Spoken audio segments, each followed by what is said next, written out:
Clinical knowledge is more important for the medical student. Practical knowledge అనేది ఉండాలి. MBBS is not theoretical చదువుకునే రోజులు కాదు ఎంబీబీఎస్. ఖచ్చితంగా క్లినికల్ ఎక్స్పోజర్ ఉండాలి. క్లినికల్ ఎక్స్పోజర్ ఉండాలంటే highest number of affiliated hospitals ఉండి highest number of clinical exposure అందిస్తున్న యూనివర్సిటీస్ ఏంటివంటే, మేము ఇన్ని సంవత్సరాలు from the last 21 years of legacy in the education field our resource, ఇన్ని సంవత్సరాల నుంచి మేము ఈ ఫీల్డ్లో ఉన్నప్పుడు మేము ఒక యూనివర్సిటీని ప్రమోట్ చేస్తున్నాము అని అంటే it should not effect hour brand.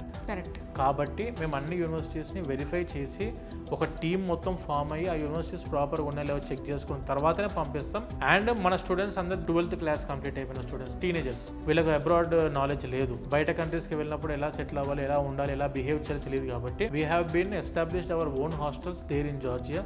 3-star facility, 4-star facility హోటల్స్ని we have converted them into hostels. So అక్కడికి వెళ్ళినప్పుడు స్టూడెంట్కి అటు హాస్టల్స్ పాయింట్ ఆఫ్ వ్యూలో ఇబ్బంది ఉండొద్దు, ఫుడ్ పాయింట్ ఆఫ్ వ్యూలో ఇబ్బంది ఉండొద్దు, ఎడ్యుకేషన్ పాయింట్ ఆఫ్ వ్యూలో హైయెస్ట్ క్లినికల్ ఎక్స్పోజర్ అందిస్తున్న యూనివర్సిటీస్ని, మంచి టాప్ యూనివర్సిటీస్ని అందించాలి. అయిపోయిన వెంటనే పీజీ ఆపర్చునిటీస్కి వెళ్ళడానికి అవకాశం ఇస్తున్న యూనివర్సిటీస్, అయిపోయిన వెంటనే మెడికల్ ప్రాక్టీస్కి వెళ్ళడానికి అవకాశం ఇస్తున్న యూనివర్సిటీస్ అంటే 1-2 సార్లు వెరిఫై చేసి ఆ తర్వాత తీసుకున్న యూనివర్సిటీసే మన university of Georgia and can walker university.